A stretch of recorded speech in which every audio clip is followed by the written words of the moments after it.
Testimonio de Antonio Blake sobre sus recientes sueños relacionados con Gertrude Robinson, la antigua jefe archivista del Instituto Magnus. Testimonio original dado el 14 de marzo de 2015. Grabación de audio por Jonathan Sims, jefe archivista actual del Instituto Magnus, Londres. Comienza la declaración. Primero que nada, debo admitir que mentí para entrar aquí. Sé que su criterio es muy claro. Cualquier suceso inexplicable o experiencia sobrenatural o encuentro que ocurra en lugares de dudosa realidad.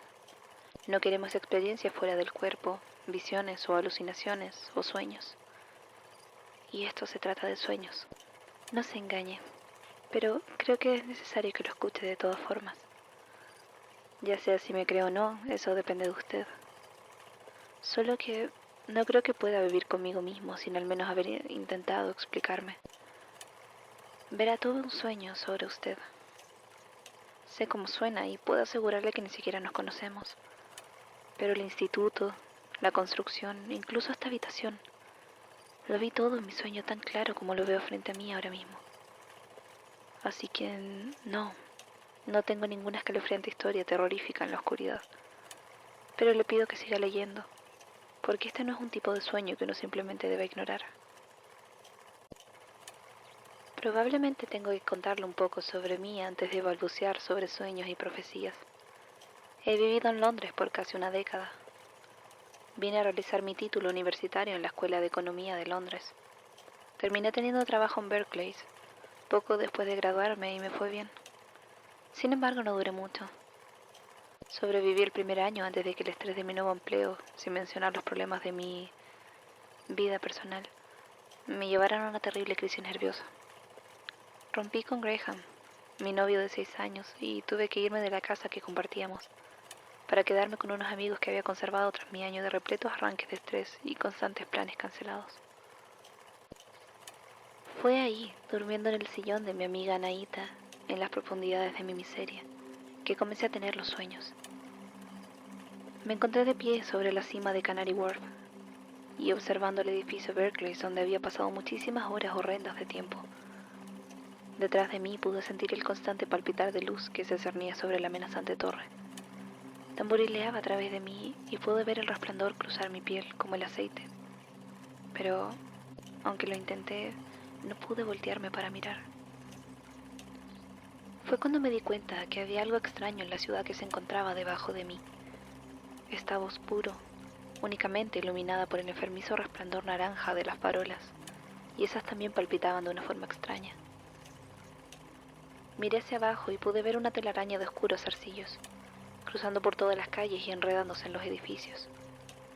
Parecían vasos sanguíneos, gruesos y oscuros, algunos tan anchos como carreteras y otros tan delgados como los cables de un teléfono, y todos vibraban al mismo tiempo que el palpitar de la luz que estaba detrás de mí.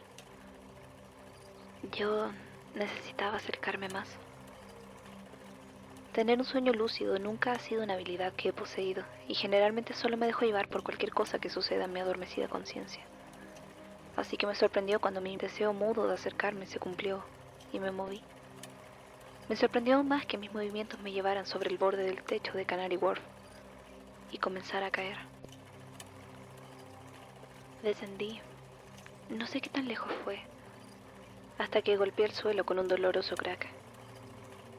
Creí que eso me despertaría, pero en su lugar solo me quedé ahí, anonadado por el dolor onírico. Ya sabe, el conocimiento del dolor sin realmente sentirlo. Después de un rato, quién sabe cuánto habrá sido en un sueño, me volví a levantar y comencé a moverme por ese paisaje infernal, anaranjado, venenoso, que supe que tenía que ser la ciudad. Mientras lo recorría, no diré que caminaba, porque no sentía el término correcto. Vi a personas, no a muchas, y no se movían, pero estaban ahí. Se encontraban con la mirada quieta como de fotografía, sobreexpuestos y percudidos, atrapados e inmortalizados en un solo instante. Cada una de las arcillas los atrapaba, palpitando y contrastando con su inmovilidad. Una tenía una delgada vena negra que serpenteaba por sus brazos y parecía desaparecer hacia donde debía estar su corazón. Otra persona, un hombre mayor en un traje azul marino, se encontraba en el suelo con una masa palpitante del tamaño de un tronco de un árbol que estaba aplastando sus piernas. En el rostro de cada persona vi la misma contracción abierta de sorpresa, dolor y aterrorizante confusión.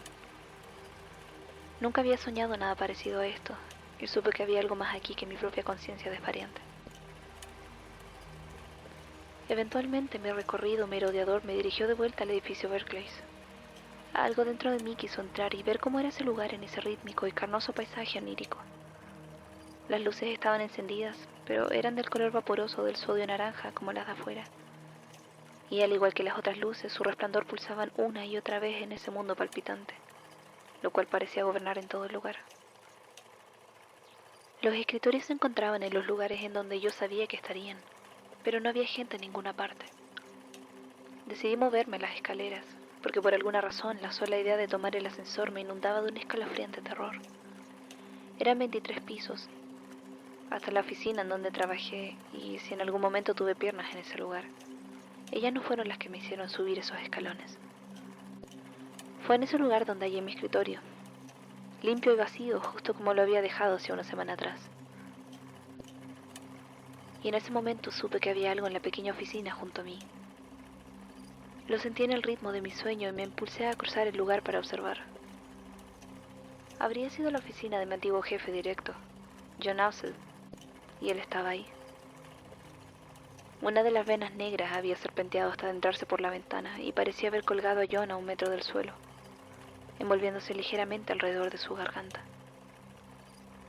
Como todos los demás, él se encontraba inmóvil, una imagen inmortalizada en un momento, colgada y quieta gracias a esa palpitante masa de alteridad. Fue en ese momento cuando desperté. Una pesadilla normalmente me dejaría sudando, con los ojos ampliamente deshechos, pero esa mañana me sentí revitalizado. Me di cuenta que a pesar de que el sueño definitivamente había parecido una pesadilla, nunca había sentido ninguna verdadera molestia. Incluso mi caída del comienzo habría sido curiosamente carente de algún dolor real. Intenté alejarlo de mis pensamientos mientras indagaba en Job Seeds, pero algo sobre el sueño persistió, como un fétido dolor que solo podías percibir cuando te detienes a analizarlo. No había visto a John Ausell en varios meses. Él había abandonado la compañía un tiempo antes de mi punto de quiebre y nunca lo conocí tan bien. Pero la imagen de su rostro en mi sueño no me dejaba en paz, así que me determiné a averiguar por qué había aparecido en mi mente de una manera tan grotesca. Por la razón que fuera, la idea de que tal vez no existiera una razón de su aparición y que quizás solo fue meramente incidental, jamás se me ocurrió. Se me había ofrecido una oportunidad de regresar a Berkeley después de mi dramática renuncia, una vez que mi salud mental se encontraba mejor, pero se me había ofrecido una oportunidad de regresar a Berkeley después de mi dramática renuncia, una vez que mi salud mental se encontrara mejor. Pero en ese momento ni siquiera podía tomar el Docklands Light Railway, porque me causaba ataques de pánico cada vez que el tren llegaba a Poplar, y la imponente figura del edificio Berkeley y Canary Wharf aparecían. Rechacé la oferta, pero seguí en contacto con un par de mis ex compañeros. Así que contacté a un par de ellos por email para ver si sabían cómo podía contactarme con mi antiguo jefe. No me tomó mucho tiempo averiguar la verdad. John Ausell aparentemente se había ahorcado tras la amarga pérdida de una batalla de custodia que tenía contra su ex esposa. Estoy seguro que no necesito contarle porque esto me sorprendió profundamente. De nuevo no tuve duda alguna de que podría haber sido una coincidencia. Supe, y todavía lo sé, que lo que vi en mi sueño había reflejado su destino deliberadamente. No recuerdo mis sueños de las siguientes noches, pero recuerdo que tuve el mismo sueño el próximo sábado. Fue el mismo en cada detalle, excepto que habían diferentes personas. Algunas siempre eran las mismas, pero otras eran nuevas o desaparecían. Y a las que recordaba que desaparecían, lo hacían como el papel tapiz que se dejaba por mucho tiempo frente al sol. Y otra vez me encontré sobre Canary Wharf, con la luz palpitante detrás de mí, y una vez que descendí me encontré capaz de recorrer la ciudad a voluntad propia, mirando las figuras atrapadas en esas pulsantes venas. Regresé al lugar en donde John había estado, y claro está, él seguía ahí. aunque desvanecido hasta tal punto en que si no hubiera sabido quién era, entonces seguramente no lo habría identificado. Por alguna razón, los zarcillos que se enredaban en su garganta eran tan oscuros como nunca antes los había visto. Sabiendo lo que ahora conozco de John, pude ver la muerte de cada pobre alma mientras merodeaba por el sueño. Las vides oscuras se aferraban en la cabeza de una víctima que sufrió un derrame, en los pulmones cancerosos de un fumador, y se enterrarían en las víctimas de un accidente automovilístico, debajo de la inmensidad del bulto. No me acerqué al hospital, ya que la mayoría de esas gruesas y asquerosas líneas se dirigían allí, y no podía haber lugar alguno donde no lo estuvieran asfixiando con su presencia. Estos sueños se habían vuelto una parte común de mis sueños por casi 8 años. Incluso al mejorar mi vida, cuando encontré un nuevo empleo y un lugar donde vivir, lo creo o no, trabajo vendiendo bolas de cristal y cartas de tarot en una tienda de magia. Y los sueños aparecen un par de veces cada mes. Si existe alguna ventaja en trabajar en donde lo hago, es que he sido capaz de leer cada libro sobre los sueños esotéricos que alguna vez he escrito. Pero ninguno se ha acercado incluso a lo que yo he experimentado. Por un tiempo intenté hacer las paces con los sueños, razonando que mientras no me causaran ningún dolor, eran indefensos. Eso funcionó hasta que vi a mi padre en el sueño, caminando por Oxford Street. Las pulsantes venas trepaban por su pierna y en dirección hacia su pecho. Por supuesto que intenté advertirle. Le pregunté sobre su salud, sobre cómo se había estado sintiendo, sobre si se había sentido cansado recientemente. E incluso llegué a apartar una cita con el doctor, sin importar su disgusto. No importó, porque 10 días después le dio un paro cardíaco. Y a pesar de la rápida respuesta de los paramédicos y todo el historial médico que tuve a la mano de inmediato, no hubo nada que pudiera hacer para salvarlo. Murió en la víspera del año nuevo, y mientras 2014 terminaba, también lo hacía cualquier esperanza que me quedaba de que mis sueños harían cualquier bien en este mundo.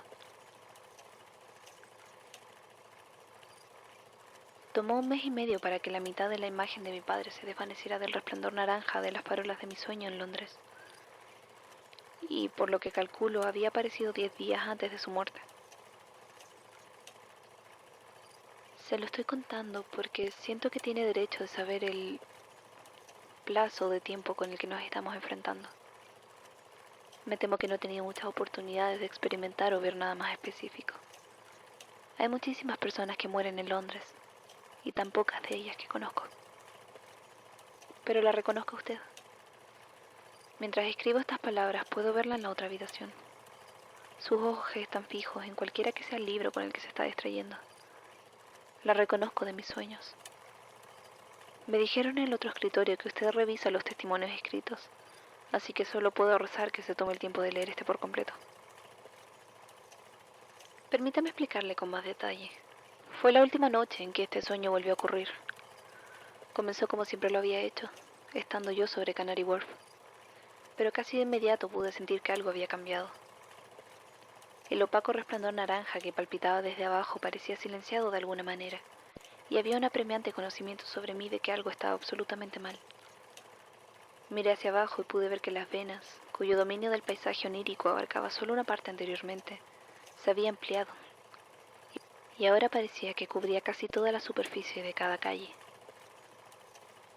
Seguían palpitando como lo habían hecho anteriormente, pero en lugar de pulsar su desconocida carga invisible de oscuridad, ahora de vez en cuando se veía una luz carmesí que viajaba a través de ellas. Creí ver en la luz rojiza iluminarse de rostros y sombras dentro de los zarcillos, pero se movían demasiado rápido para estar seguro de cualquier detalle más allá de la dirección en la que se dirigían. Esto no era nada igual a lo que hubiera visto en otros sueños, y estaba seguro que tenía dos opciones: seguir las luces a donde fuera que me guiaran, o dar media vuelta y volver al mundo donde todos estábamos despiertos. Decidí seguir ese camino de brillo escarlata, aunque me di cuenta que estaba flotando a una distancia lejana en el suelo, por lo gruesas que eran las vides. Las seguí por un tiempo, que tanto no tengo idea. Nunca parecía viajar más rápido de lo que caminaba en estos sueños, y aún así en las distancias que recorría mientras atravesaba el pulsante crepúsculo anaranjado del otro Londres, parecía ser más lejana que el tiempo que tomaba cruzarlas. Supongo que así son los sueños. Lo único que sé con certeza es que después de un tiempo me di cuenta que la luz rojiza me estaba guiando hacia los jardines de Vauxhall y el Támesis.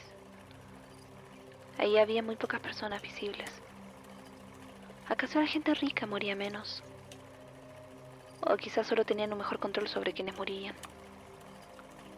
O tal vez no podían ser vistos. Peleaban contra la muerte por tanto tiempo que por fin, cuando venían, los cubría con sus helados zarcillos por cada centímetro de su cuerpo. Crucé el Támesis y el puente estuvo sujeto a las alturas con las resplandecientes vides.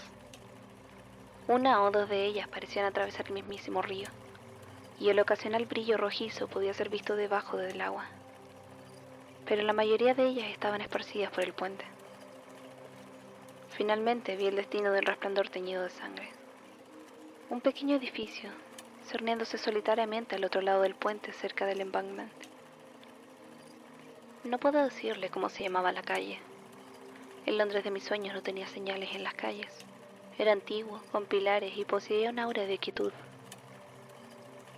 Fue en esa construcción en donde todas las venas se encontraban. En cada puerta y ventana se solidificaban con ellas. Cuando los estallidos de luz rojiza lo atravesaban, el edificio entero resplandecía en carmesí. Podía ver una placa de color bronce junto a la puerta, que no estaba del todo cubierta, y se podía leer Instituto Magnus, Londres, fundado en 1818. Entré, pero no puedo decirle cómo lo hice. Las venas bloqueaban cada entrada posible y aún así me encontré moviéndome a su alrededor. Vi sus pasillos, estos pasillos, ahogados con esta carne sombría, y vagué por ello. Seguí el resplandor rojizo que ahora pulsaba tan radiantemente que supe que si lo hubiera visto despierto me hubiera cegado. Me condujo a una habitación. Su placa aún era visible y decía archivo. Entré y vi paredes cubiertas con estantes y gabinetes extendiéndose por todas partes. Estos estantes estaban revestidos en un pegajoso alquitrán negro, lo cual en ese momento supe que era la gruesa y carnosa sangre que palpitaba por cada una de esas venas. Al frente de la habitación se encontraba un escritorio, y las venas estaban alrededor, envueltas desde tan fuertemente y tan duramente que me di cuenta que este lugar debía ser en donde terminaban. Al acercarme más me di cuenta que había una persona sentada en el escritorio, y que era esta persona a quien le estaba fluyendo toda esa luz escarlata dentro de sí. No podía ver su cuerpo debajo de la carne que la mantenía capturada, pero mientras me movía a su alrededor, vi que el rostro estaba descubierto. Era su rostro, y la expresión en él estaba repleto de tanto terror del que jamás he visto en los 8 años en los que me he rodeado en esta ciudad del crepúsculo. Fue en ese momento en el que desperté. Estoy al tanto de que ni siquiera conozco su nombre, y de que no tengo la responsabilidad de intentar prevenir cualquiera que sea el destino que venga para usted. Basado en mi experiencia anterior, tal cosa es meramente imposible de cualquier forma. Pero después de lo que vi, yo no podría vivir conmigo mismo si al menos no lo intentaba. Investigué todo lo posible sobre su instituto y organizé una cita para dar mi testimonio sobre un falso encuentro paranormal. Incluso cuando me dijeron que el archivista solo revisa los testimonios escritos una vez que han sido investigados. Así que aquí estoy, balbuceando mi lunática historia en un papel esperando que eventualmente lea esto. Si ve esto a tiempo y ha leído hasta acá, entonces si soy honesto no sé qué más puedo decirle. Tenga cuidado. Hay algo que vendrá por usted y no sé lo que es. Pero es algo mucho peor de lo que cualquiera puede imaginarse. Finalmente le sugiero que busque un reemplazo. Buena suerte. Fin del testimonio. Estoy seguro que no necesito explicar cuán inquietante fue encontrar este testimonio metido en los archivos recientes. No estoy realmente seguro si debo hacérselo saber a Elías o no. Cuando me contrató apenas mencionó lo que le había sucedido a mi predecesora, Gertrude Robinson. Le pregunté si estaría disponible para asesorarme en el proceso de transición. pero solo me respondió que ella había fallecido y que no me preocupara demasiado. En realidad, ahora que lo pienso, sus exactas palabras fueron que ella había muerto cumpliendo con su deber, lo cual creí que había sido un ataque al corazón en su escritorio o algo similar. Creo que era algo vieja. Quiero decir, no creo en el poder de los sueños premonitorios, obviamente, pero aún así sigue siendo una cosa profundamente perturbadora de hallar. Hice que Tim indagara en ello, ya que no confiaba en que los otros tal vez lo hubieran escrito como una broma realista y simplemente lo hubieran metido entre los archivos. Sorprendentemente no encontró nada.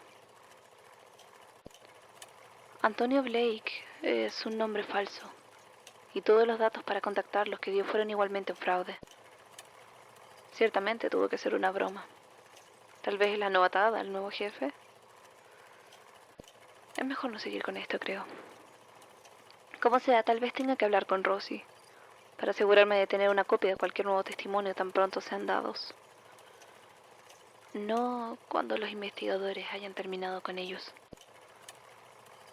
Parecía muy entusiasmada ante la idea de grabarlos, así que espero que esté dispuesta a hacer esto también. Si esto es real... Bueno, no tengo idea de si Gertrude tuvo la oportunidad de leer el testimonio antes de fallecer. Pero si alguien lleva a balbucear un sueño sobre mi muerte, entonces realmente querrá escucharlo. Fin de la grabación.